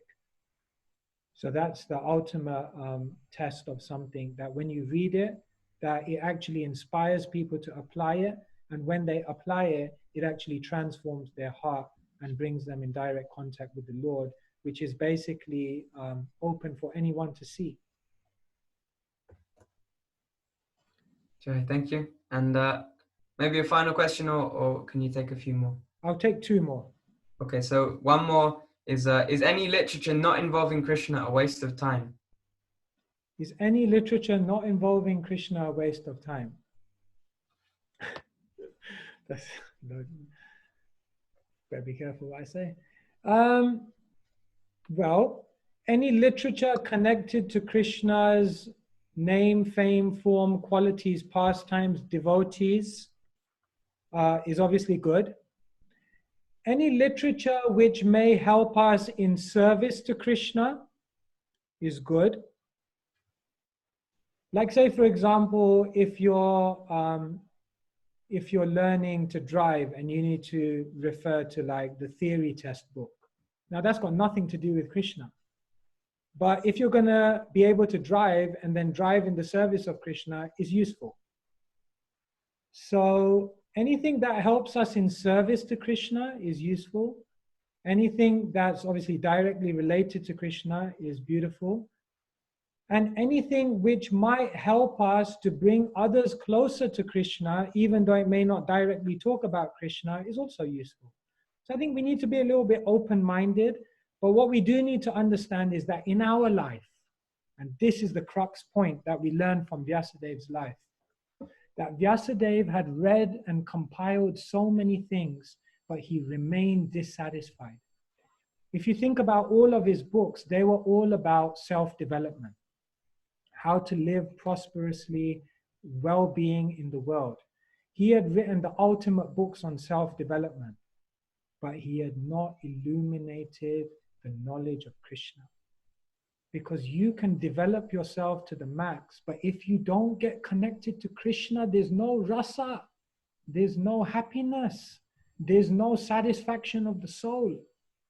So other books are not useless, they can be useful, but the ultimate point is that until we come to reading about Krishna and becoming absorbed in Krishna, everything else will not satisfy the heart. Maybe one more, Sam? Sure. So Vyasadeva was an incarnation of Krishna, so why then was he taking instruction from Narad Muni? Yes, but Krishna also himself comes to the world and takes instruction from Sandipani Muni in Avanti. Chaitanya Mahaprabhu comes to the world and his guru Ishvara Puri tells him, Murkhatumi tomar nahik Vedantadikar Krishna mantra japa sada a mantra sar. The Supreme Lord Chaitanya Mahaprabhu comes in front of a guru and the guru says, you're a fool, you have no capacity to study Vedanta. Krishna mantra japa sada a mantra sar. Just chant Krishna's names. This is the conclusion of everything. So these are all ultimately the Lord's pastimes. Vyas is a position. So different living entities can take the position of Vyas. In this particular Divya Yuga, the Supreme Lord himself takes the position of Vyas. So it is Krishna, the literary incarnation of God, but it's Krishna's Leela to be instructed in that way. And just see the humility. Vyasadeva, the most prolific writer in history, was told by Narad Muni that you missed the point. This is Narad Muni who had hardly written even a few books. But Vyasadeva understood his spiritual acumen and the great respect he had for Narad, and therefore he listened. And in this way, we're also given a lesson that one should be ready to listen from a guru, one should be ready for feedback, one should be humble enough to be corrected, then one will be able to advance. Like that. Okay, so I'm sure there are more questions. Time is catching up on us. There was one other thing I wanted to share with you, but we've kind of, I think, run out of time for at least this part of the session. This was to do with something that Jiva Goswami does to establish that Srimad Bhagavatam is the ultimate Purana, is the ultimate scripture upon which we should base all of our understanding of the Vedic canon. But we can't go into this now because we're short of time. So for now, we are going to stop. What I'm going to do is I'm going to give everyone like a 2 or 3 minute break. You can go and get some water, take a break, stretch your legs, and we'll reconvene in literally 2 or 3 minutes. And we'll go through the next section of Srimad Bhagavatam, which is all about L, or love for Krishna. Hare Krishna. So you have a break now for 2 minutes. Enjoy, and I'll see you in a couple of minutes. Hare Krishna.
again for the second part now. And so from now, we'll probably go to something like 10 past 4 or something like that. I hope 10 past 5. I hope that's okay. We're just trying to get the timings right. Okay, so we are now going on to the second section of the first canto of Srimad Bhagavatam. And I'm just drawing something up for you on your screen, which I hope you'll be able to see. Sam, can you see the whiteboard screen? Is that okay? Yes, I can see it. See that, right? Good. All right, so this is just going to give you another way to understand the flow of the first canto of Srimad Bhagavatam. The acronym is SLAP, yeah? S-L-A-P. Now, what happens in S is that in S, we hear all about Srimad Bhagavatam. And basically, we can say there are two sections, 1 to 3 and 4 to 6. 4 to 6, sorry. So in 1 to 3, we're hearing about Sutta and the sages. Oops, sorry. Sutta and the sages. And then in 4 to 6, we're hearing about Narad and Vyas. But it's all in relation to Srimad Bhagavatam. Now what we're going to hear about in the rest of the first canto is basically all of the events which lead up to Parikshit being cursed. Okay? So it's just now we're going into a story.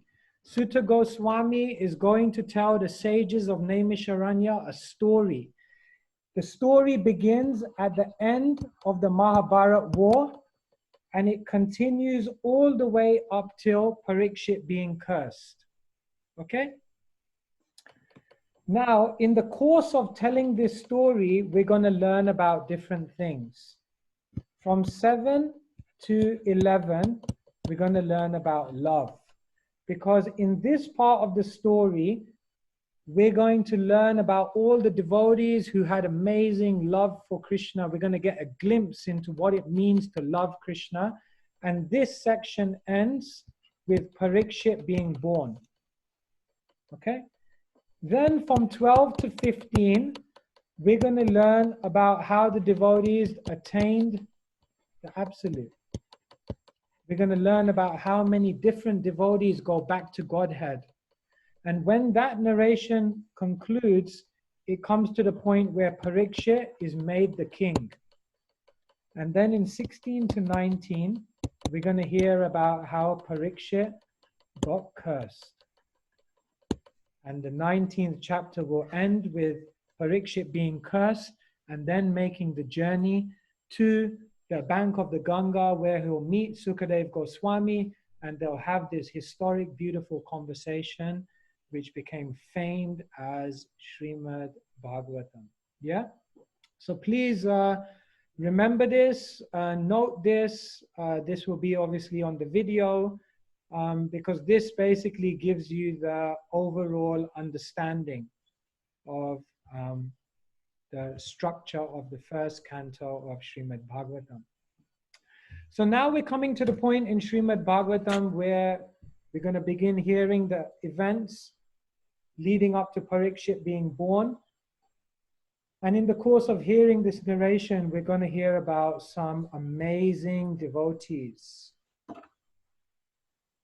This is a beautiful verse written by Vishwanath Chakravarti Thakur. Aradhyo Bhagavan Braje Satanayas Tadhama Vrindavanam Ramya Kachidupashana Vrajavadu Vargena Ya Kalpita Srimad Bhagavatam Brahmanamamalam Prema Pumartho Mahan Shri Chaitanya Mahaprabhur Matamidam Tatradara Napara. This verse, you can read it in your own time and study it, but basically it's telling you four things. What it's telling you, number one, the goal of life is prema. The object of prema or love is Krishna who lives in Vrindavan. The example of the personalities who have developed this love are the gopis of Vrindavan. And the fourth point is that the means by which we can also develop that love is Srimad Bhagavatam. So Srimad Bhagavatam is the book that will help us become connected to Krishna in Vrindavan and attain pure love for him. Everything we're doing in spiritual life is simply so we can learn to develop some love for Krishna. To love and to be loved is what everyone is looking for in the world. We hear that again and again and again. We want to experience that feeling of the heart. Isn't it? When you dream, you close your eyes. When you pray, you close your eyes. When you remember someone, you close your eyes. When you cry, you close your eyes. Because the greatest feelings in life are not seen by the external senses, but are felt by the inner heart.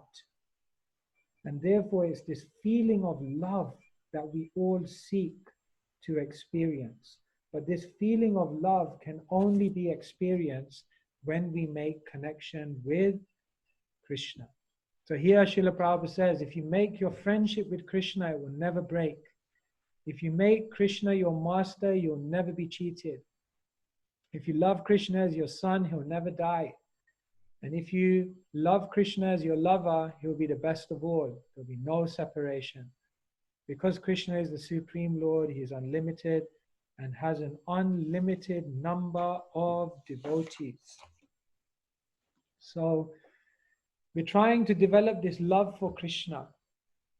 The more we have love for Krishna, the path of our spiritual life becomes wider. You see, if you imagine the road to Krishna, the more love you have, the road becomes wider. It's almost like you can just effortlessly walk. You don't need to pay attention. You just walk it freely. But when you don't have love for Krishna, the path of spiritual life becomes very, very narrow. It almost feels like you're walking a tightrope. At every moment, you have to follow all the rules and regulations. Because we don't have love, it feels like a very, very narrow, restricted life. But the more love you have, the more freedom, expression you can actually truly experience.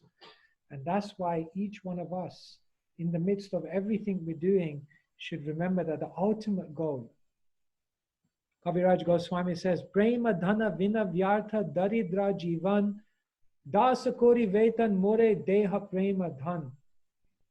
Prema dhana vina vyartha. If I don't have love for Krishna, daridra jivan, I can be classified as an impoverished soul.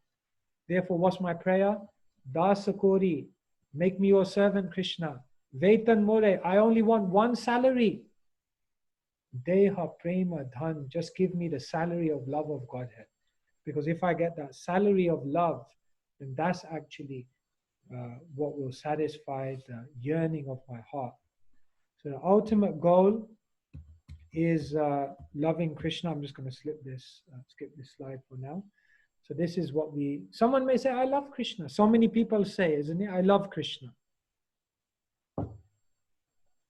Ask yourself, do you love Krishna or do you like Krishna? Once they asked the Guru, what's the difference between loving and liking? The Guru pointed to a flower. And he said, if you love the flower, you'll go over to it and water it. If you like the flower, you'll go over to it, pick it, and start smelling it. This is the difference between loving and liking. Loving means to serve, to give, an outpouring of selflessness. Liking still means there's some element of selfishness. So when we go in front of Krishna, are we asking? Are we expecting? Are we demanding? Then maybe you like Krishna. But if you go to Krishna and you are spontaneously giving, glorifying, offering, sacrificing, effortlessly giving yourself in a selfless mood, then you can understand some love, maybe some love is coming. Of course, a devotee will never think he has love. Kaviraj Goswami says in Chaitanya Charitamrita, Premera Svabhavaya Premera Sambandh, say Mane Krishna Muran Nahi Prema Gandh. That the very swabhav, the very nature of someone who has prema is that they think, Nahi Prema Gandh, I don't have one drop of love for Krishna. Actually, they do. This is the nature. So now we're coming back to Bhagavatam.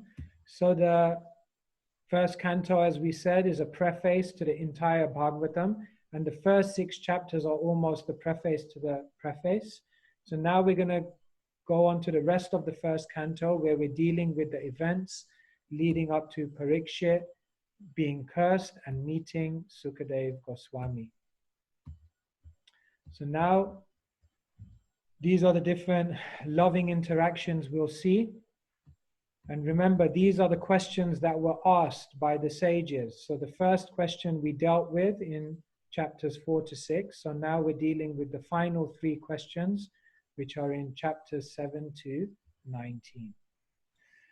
So now this part of the Bhagavatam, the 7th chapter of the Bhagavatam, is where the Bhagavatam and the Mahabharata overlap.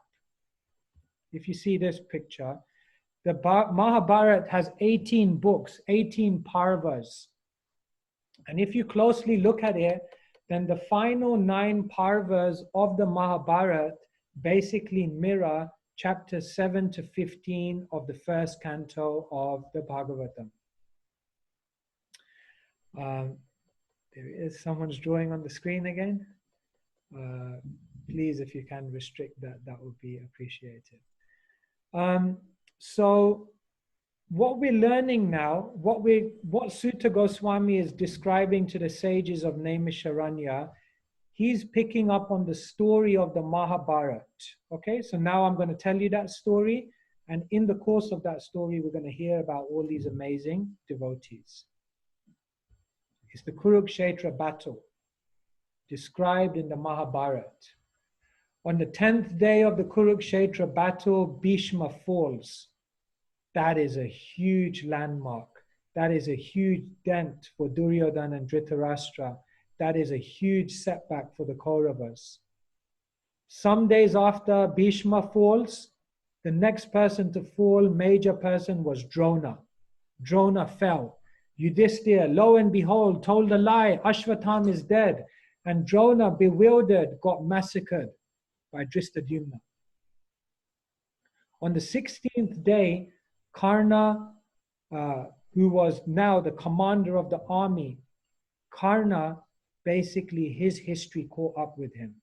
Because Karna was powerful, but he had also been cursed. We won't go into the backstories, but he had been cursed. Your chariot wheel will get stuck at one point, and there will be a point when you need to remember your mantras and you won't be able to access them. And that indeed happened on the 16th day. Karna's chariot got stuck.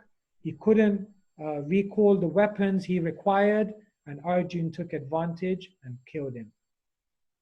Bhishma gone, Drona gone, Karna gone. By the 18th day, practically all the valiant Kaurava warriors were dead. Duryodhana realized this is it. He went into hiding into a lake. The Pandavas followed him, and with Krishna's guidance, Bhima hit Duryodhana on the leg, on the thigh, and killed Duryodhana, and that was the end of the war. So the war ended, described like this in the Mahabharata, and the only remaining Kauravas were Kripacharya, Kritavarma, and Ashvatham. Of all of them, Ashvatham was fuming because his father, Dronacharya, had been killed by Drishtadyumna. So Ashvatham was thinking, I need to get my own back. I need to give some final happiness. As Duryodhana was lying there, dead, practically about to die, being hit by Bhim, he thought, I need to give some final happiness, and I also want to give some final happiness to Duryodhana. So he said, I'm going to go to the Pandavas' camp at night time when no one is awake. I'm going to kill all the warriors, including Drishtadyumna. And what I'll also do is kill the Pandavas while they're asleep. This was Ashvatham's mentality. Ashvatham went. In the dead of the night, I'm just cutting a long story short, he began to massacre different people. He killed Drishtadyumna. He walked into one of the rooms, and in the darkness of the room, he saw from a distance 5 warriors sleeping. He assumed those 5 warriors were the 5 Pandavas, and he basically killed them while they were sleeping right there on the spot, walked away from the house very happy. Now I will go to Duryodhana and I'll give him the great news that I've killed the 5 Pandavas. What better leaving present can I give to Duryodhana than this news? As he was walking to Duryodhana, he thought, Duryodhana probably won't believe me. So let me go back. Let me go back and let me get their heads, and I'll bring their heads to Duryodhana so he can see for himself that I've killed them. Ashvatham went back. As he went back, the night had turned into day. The sunlight had come into the room. He walked into that room where he had killed the 5 personalities, and he realized, oh my God. These were not the 5 Pandavas, these were the 5 sleeping sons of Draupadi. I killed the wrong people. Still, he thought, let me take the heads. Maybe Duryodhana won't realize. He took the heads, took them to Duryodhana. Duryodhana, I've done an amazing thing. I've killed all the Pandavas. Here are their heads. Duryodhana took their heads, each of those. He couldn't believe it, that the Pandavas would die like that. He took each one of the heads and he tried to crush them. And each one he crushed the head. He said, these are not the Pandavas. The Pandavas have bodies made of steel. No one could crush their heads like that. These are not the Pandavas. And then Duryodhana realized exactly what had happened, and he was disgusted with Ashvatham. Ashvatham walked away. The Pandavas found out what had happened. Draupadi's 5 sons killed in such a terrible way. Draupadi was fuming. I want Ashvatham beheaded. And Arjun set out chasing Ashvatham. Arjun was on the chase. He was chasing Ashvatham. And Ashvatham realizes this is the end of the story. He releases a Brahmastra. So he releases a Brahmastra, and the Brahmastra is heading for Arjun. Arjun doesn't know what to do. So what does he do? Krishna, Krishna, Mahabaho. He immediately comes to Krishna. He immediately comes to the person that he knows can do anything. He comes to the person that he knows has cared for him his whole life. He comes to the person who has complete love for and faith in. He comes to Krishna. But he doesn't just start asking for protection. The first thing he does is he glorifies Krishna. And then he says to Krishna, by the way, this Brahmastra is following me. What should I do? And Krishna gives him the trick that if you release your Brahmastra, you'll be able to neutralize it. And in this way, you'll be able to protect yourself. So Arjun does that. They capture Ashvatham. They bring Ashvatham. And then there's a whole dialogue about what they should do with Ashvatham, explained in Bhagavata. For our purposes here today, what we're seeing is that in this section where Arjun surrenders to Krishna, approaches Krishna, we're seeing what love really means. Bhaktivinoda Thakur says there are different symptoms of surrender. And one of the most prominent symptoms of surrender, Rakshishyati ti Vishvasho, the Vishvash, the strong conviction, the complete faith, the uncompromised conviction that Krishna will surely protect me. And this is characterized by Arjun in this instance. And therefore, we're learning about how devotees have love for Krishna, and their love for Krishna manifests in their complete dependence on Krishna and their complete surrender to Krishna's will. As Bhaktivinoda Thakur says in his songs, Maro bhi, rakho bhi, jo ichha tohar, nitya das tu. Krishna, you can kill me or you can save me, but I'm always your servant. So Arjun goes in that spirit to take protection of Krishna, ready for whatever Krishna decides. Ashvatham is humiliated. They finally decide to let him free after humiliating him, killing him, and at the same time not killing him. Ashvatham walks away. Krishna is ready to go to Hastinapur. As Krishna is about to leave, then Uttara comes. Uttara, the wife of Abhimanyu. Abhimanyu, the son of Arjun. And Uttara comes and says, there's a Brahmastra heading for me, because Ashvatham decided, let me throw one more Brahmastra to try and finish the final person in the Pandava dynasty, Parikshit, who was in the womb of Uttara. So Uttara comes running to Krishna. Krishna, Krishna, Mahabaho. Again, same spirit as Arjun, complete reliance upon Krishna. You can't rely on Krishna unless you have love for Krishna, because you will not have the trust. You can only trust someone you love. And therefore, the complete reliance that Uttara and Arjun had on Krishna proves the highest quality of their love for Krishna.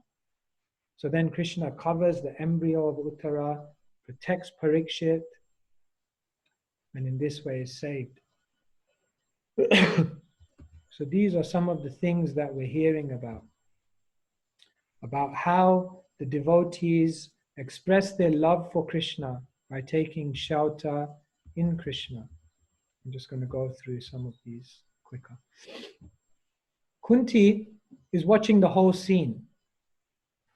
She's seen that Krishna throughout the whole life of the Pandavas has always been there to protect them. And she starts in deep gratitude, in deep appreciation, in deep love for Krishna. She starts an outpouring of different prayers that have become celebrated as some of the most exquisite verses within Bhagavata. Prabhupada even wrote a book on it, The Prayers of Queen Kunti. So these wonderful prayers of Queen Kunti, where she was someone who underwent so many difficulties, but because she had love for Krishna, she saw that in all of those difficulties, Krishna was right there looking after her. Now, I'm just going to share one thing that I want to share with you on this point. And this, for me, summarizes why Kunti is so amazing. Out of all of the characters in the Mahabharata, probably you couldn't come across someone who underwent more suffering than Kunti. She was one who underwent acute suffering in many, many different ways. Yet after all of this, Kunti is completely surrendered to Krishna to an even greater degree. How is this possible? Now, these are three mantras which, for me, sum up the mentality of Kunti and sum up the kind of vision that we need to have if we actually want to deeply connect with Krishna. Accept your, let me erase this. 1, adjust your expectation. 2, accept your situation. 3, aspire for connection. Please think deeply about these three things. Kunti underwent so many difficulties, but because she had knowledge, because she had Brahma Gyan, because she was so wise, her expectations of the material world were different to what our expectations of the material world are. We have so many plans, so many expectations of how things will work out, how things should be, how things should function, how people should relate to me. And what happens is because our expectations here, these expectations, because they're unrealistic, we're not able to accept our situation. in our mind, we're always feeling bad with Krishna, that how did he arrange something like this? Even when we don't say it, still in our hearts we feel, how could Krishna do that? Why did he do that? Because we have the wrong expectations, we're not able to accept the situation that we're in. And because then we're so mentally troubled, we're not able to actually deeply connect with Krishna. Because every time we sit down to chant or serve the devotees or read Bhagavatam, we can't put our heart into it because our mind is troubled. Kunti underwent so many difficulties, but because her expectation had been adjusted according to knowledge, when things were difficult, when things didn't go to plan, she was able to accept the situation as Krishna's mercy. And because she had that peacefulness and that inner realization that this is Krishna's hand behind everything, she could actually deeply connect to Krishna in that situation. And therefore her love began to expand again and again and again to greater and greater degrees. So we must learn this art of basically adjusting our expectations. Even in this world situation that we're in today, really speaking, devotees should not be surprised about what's going on in the world. If we're surprised, it actually means there's probably still some false expectation within us. Because when we read Bhagavata, when we read Gita and the descriptions of what the material world are and the place we're living in, we shouldn't be at all surprised by the terrible things going on, because this is the material world. This is Mrityu Samsara Vartmani, the Loka, which is Dukhalayam Ashashvatam. And when you've adjusted your expectations, then you're able to accept the situation. And when you have that mental balance of being able to accept your situation and you're not fighting, you're not blaming, you're not pointing fingers, then you actually have the mental space to actually aspire for connection and deeply see Krishna's hand in our life. So this is what we see in Kunti's prayers. She's so amazing that she says, Krishna, Vipadashantu tahashashvat tatra tatra jagat guru bhavato darshanam yachya tapunar bhavadarshanam. Krishna, you can give me more. Give me more misery. Give me more troubles. Give me more obstacles. Give me more challenges in my life, because it helps me to intensify my connection with you. But she's able to make that prayer because she's already adjusted her expectation that the material world is anyway not a place. It's the place of misery. So Kunti's prayers are incredible, and there's so much we could discuss here about prayers, but we hear about Kunti's amazing character. And then the story goes on. After we hear about Kunti's prayers, the story of the Mahabharata continues. Yudhishthira was feeling very bad. Just for me to be enthroned, so many people had to die. He was depressed. He was morose. He felt that all of this happened because of me. So Yudhishthira, along with the Pandavas and Krishna, they decided to go and see Bhishma Dev, who was on the bed of arrows. He had fallen on the 10th day of the battle. He had fallen onto the bed of arrows. But remember, Bhishma Dev had the boon to be able to leave whenever he wanted to leave. So Bhishma Dev was waiting. It's said that Bhishma Dev, Vishwanath Chakravarti Thakur says, it's said that Bhishma Dev was waiting for Uttarayana. Uttarayana means the rising sun. But Vishwanath Chakravarti Thakur says, Uttarayana also means the one that had arisen within the womb of Uttara. Who had come within the womb of Uttara to save Parikshit? Krishna. So yes, Bhishma Dev was waiting for Uttarayana. He was waiting for Krishna. He was waiting for Krishna to come in front of him, and only after seeing Krishna, having his darshan, would he then leave the world. So Yudhishthira, the Pandavas, Krishna, they all went to see Bhishma Dev on the bed of arrows. Bhishma Dev looked at the Pandavas and they said, Nahyasya karhichit papan puman veda viditsitam. Yad vijigyasaya yukta muyanti kavayopihi. Bhishma Dev says, who can know the plan of Krishna? You Pandavas, you had all piety, you had all knowledge, you had all dharma, you had Krishna as your best friend, and still you had to suffer. Who can understand the plan of Krishna? Bhishma glorifies Krishna. He shows through his beautiful words, he gives many instructions to the Pandavas, and then through his beautiful prayers, he prays to Krishna and expresses his unlimited love for Krishna.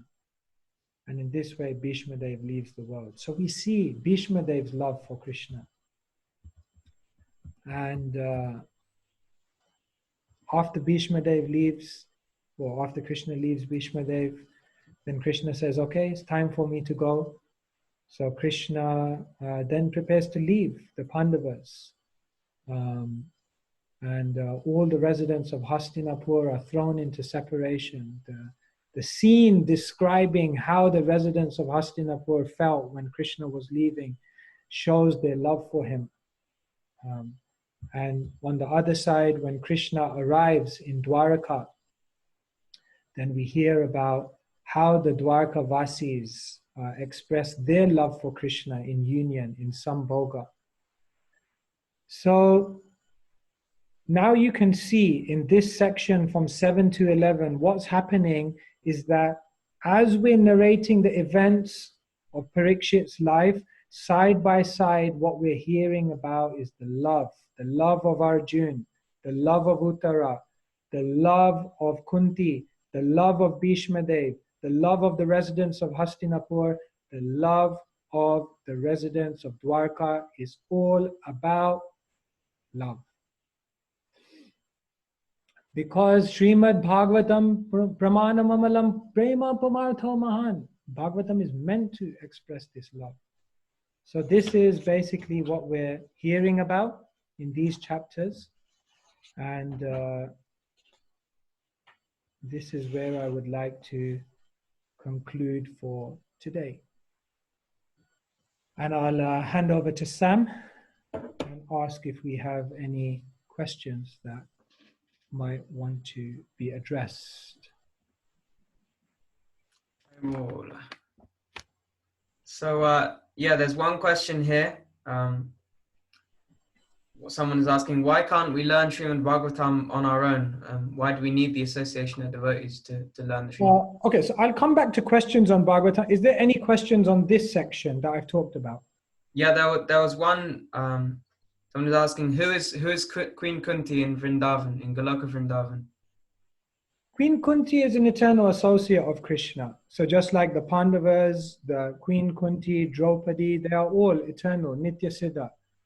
So they all exist with Krishna eternally. So when Krishna comes down to the material world, then he brings all his associates with him. And then when he returns to the spiritual world, then his associates go back and associate with him there.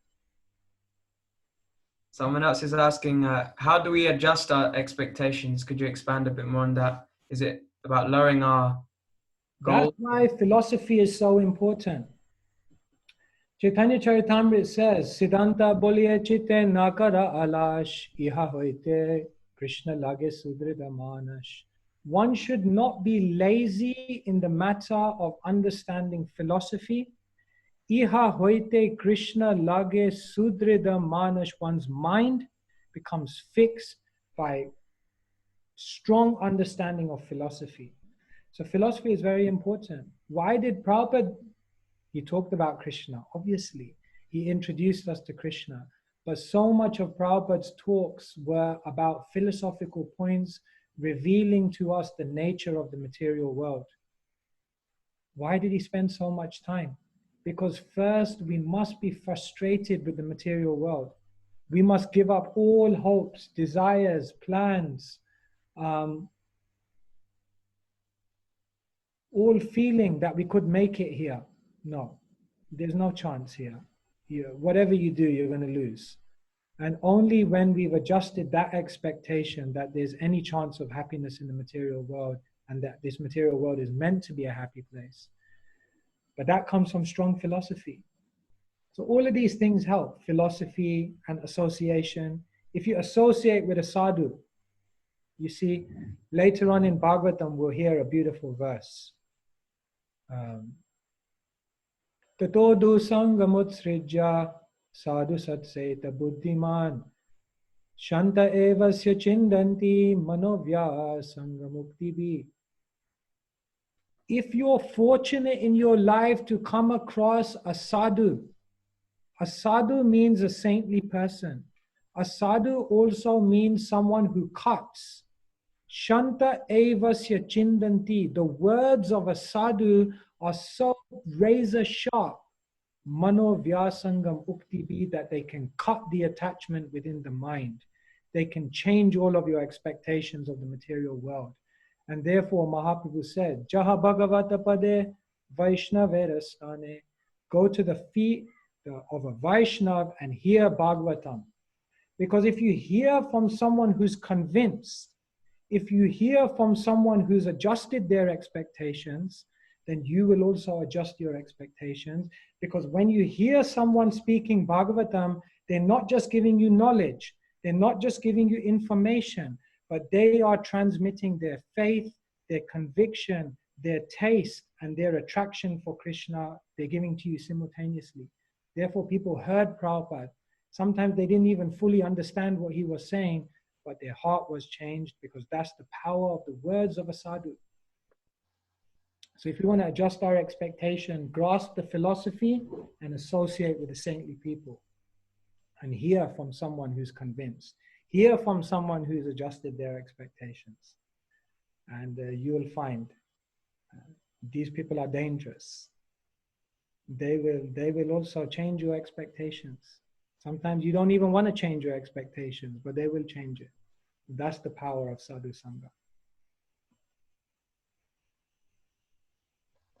Any other question? Maybe we'll take 2 questions and then we'll wrap up for today. Sure. So, few different questions, but the same person is asking, won't this lead to depression, this change of expectations of things? No, because along with changing our expectations of the material world, we're being introduced to the beautiful world of Krishna. If I take away something from you, but then I give you something better, will you be depressed? But if I only take away from you, surely you will be depressed. So we're saying, adjust your expectations of the world, but now introduce yourself to the world of unlimited possibility, the spiritual world, Krishna's world. So we're also giving the positive alternative. Then you don't become depressed, because you know there's something better to aim for, instead of just having false hopes in a world that ultimately will let you down. Thank you. And one person is asking that even as devotees, we're experiencing suffering and the Pandavas. Why is that when we've surrendered to Krishna? There are different types of devotees. You see, imagine there's a storm. A storm can fall on a mountaintop. A storm can fall on a wet cement wall. And a storm can also fall on a mud hut. When a storm falls on a mud hut, the mud hut disintegrates. When a storm falls on a wet cement wall, the wall becomes strengthened. And when a storm falls on a mountaintop, the whole mountain is cleansed and nourished, and amazing flowers and fruits come out. The storm is related to the suffering. The mud hut is related to a materialist. The wet cement wall is a sadhaka devotee, and the mountain is like a pure devotee. So when a pure devotee experiences the storms of suffering, it increases their love for Krishna. Amazing things come out. When a sadhaka, a practitioner devotee experiences the storms of suffering, it's like he becomes strengthened. If you're able to digest suffering in the right way, Krishna is sending it so you become strengthened. So why does Krishna send suffering in the life of a devotee? It depends what kind of devotee it is. If it's a pure devotee, Krishna is sending the suffering to glorify them, to intensify their devotion. and to basically reveal how to deal with suffering situations. And when Krishna sends suffering in the life of a sadhaka, a practicing devotee, then we can understand it's because Krishna is making you stronger. It's because Krishna is making you detached. And Krishna is giving you the necessary internal qualifications to experience greater heights of spiritual realization. One more, maybe, Sam? I don't want to hold everyone because we're gone over time already. What's the time? It's almost time. We're over time. One more question and then we'll finish. okay. Maybe we could go back to the question we had, a more general question, which was, why do we need to study the Srimad Bhagavatam in association of devotees? Why can't we do it by ourselves? Because Bhagavatam says, Shushrushro Shradedanasya Vasudeva Katharuchi Shanmat Sevaya Vipra Punyatirth Nishevanat. When you serve the Vaishnavas, when you hear from the Vaishnavas who have taste, then it's much easier to connect with the taste of Bhagavatam yourself. Because as I said, when you hear from someone who's convinced, they're not just communicating knowledge to you, but they're communicating their attraction and their taste, and therefore they're making it much easier for you to access the knowledge. Srila Prabhupada was in Vrindavan with Bhaktisiddhanta Saraswati Thakur, who was giving incredibly complex discourses on Bhagavatam. One day in the early morning, all the other disciples that were there, they had gone around Vrindavan to see different holy places, and practically Prabhupada was one of the few people who stayed back to hear Bhaktisiddhanta Saraswati Thakur's class. Bhaktisiddhanta saw that many had gone on pilgrimage and few had stayed back to hear. Bhaktisiddhanta Saraswati Thakur said, what will they see of Vrindavan with their eyes, these material eyes? They will see it will simply be eye massage. Only when they see Shruta Ikshita means to see through the ears. Rather, you all are intelligent, you stayed here, you want to hear. You will actually see Vrindavan through the process of hearing. So the sound vibration emanating from the Guru Mukha Padma Vakya Chitete Koriya Aikya, isn't it? We sing. The sound vibration emanating from the lotus mouth of the pure devotee cleanses one's consciousness. So that Shabda, that sound vibration is so powerful that it can cleanse the heart in a very quick way. So yes, even if you read Bhagavatam yourself, you're associating with Prabhupada's transcendental vibration, and that will surely help. And in addition to that, if you hear from devotees who have taste for Bhagavatam, everything will come. So therefore, we're trying to create this culture of Bhagavatam, that devotees come together to hear and to develop their attraction, because then everyone will nurture everyone else's faith, because everyone is carrying some faith and taste. So as a community, if more devotees share their faith and taste, and in that way share it with each other, the whole community becomes strong, the whole community becomes nourished, and the whole community becomes a community based on the culture of Bhagavatam and the culture of devotion to Krishna. And that kind of community is real community. So thank you so much, everyone, for coming. I'm not a technology person. This is really alien for me. I tried my best to share something with you. There are many more questions, and I'll have to think of some way in which we can address some of these questions.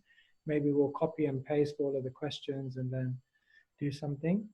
But thank you very much. If there's any questions, you can contact our wonderful team at the School of Bhakti who are facilitating this so kindly. I'm sure they'll be able to help you out. Are there any last announcements from Sankirtan Priya Prabhu, Asha, or anyone else? No, thank you very much, Sutapa Prabhu, for this wonderful session, and everyone for joining in. Apologies for the initial technical difficulties. We will be moving towards the towards WebEx next week at the next session, as we adjust our technological endeavors towards online courses. So please watch this space, watch out for the emails and the links that will be sent out with new instructions on how to join. Thank you everybody for joining. Grantaraj Srimad Bhagavatam ki jai, Srila Prabhupada ki jai. Have a wonderful week. Hope to see you soon. Hare Krishna. Hare Krishna. Hare Krishna.